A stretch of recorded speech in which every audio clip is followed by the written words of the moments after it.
तुम इतना अधर्म कर चुके हो, अब तुम्हारी जुबान पर भगवान का नाम नहीं आ रहा, इसलिए तुम नाम उल्टा जपो।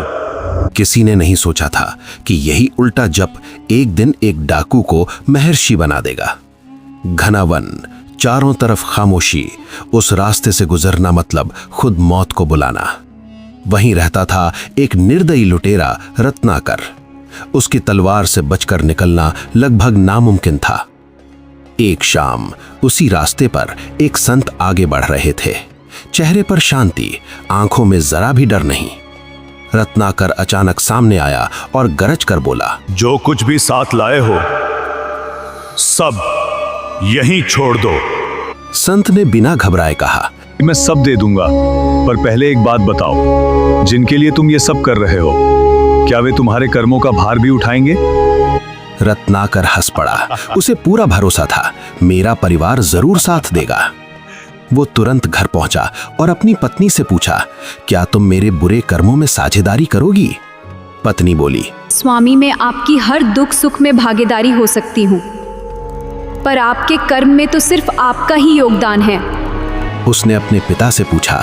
पिता बोले, बेटा, मैं तुम्हें सिर्फ आशीर्वाद दे सकता हूँ, पर तुम्हारे कर्म तुमने खुद कमाए हैं, इसमें मैं अपनी साझेदारी नहीं कर सकता।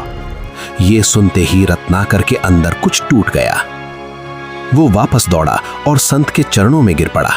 कांपती आवाज में बोला, मुझे रास्ता दिखाइए मुनिवर, मैं बदलना चाहता हूं। संत ने कहा, ईश्वर का नाम लो, वही तुम्हें मुक्त करेगा। रत्नाकर ने कोशिश की, लेकिन उसके होंठ जैसे जकड़ गए हों। तब संत मुस्कुराए, ठीक है, अगर तुम राम का नाम नहीं ले सकते तो उल्टा जपो, मरा मरा का जप करो। रत्नाकर ने आंखें बंद की और जप शुरू किया, मरा मरा मरा। लगातार दोहराने पर वही ध्वनि बदलने लगी, राम राम राम। धीरे धीरे वो ध्यान में डूब गया। समय बीतता गया, दिन, महीने, साल। उसका शरीर स्थिर रहा, इतना कि उसके चारों ओर दीमकों का विशाल ढेर बन गया। सालों बाद जब वो बाहर निकला, वो अब रत्नाकर नहीं, बल्कि उसकी आंखों में अब क्रूरता नहीं, बल्कि ज्ञान की ज्योति थी।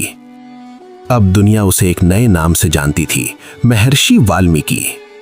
और आगे चलकर इसी महर्षि ने रची वो अमर कथा जिसे लोग रामायण कहते हैं। जो व्यक्ति कभी पापों में डूबा था, वही एक दिन धर्म का मार्गदर्शक बन गया।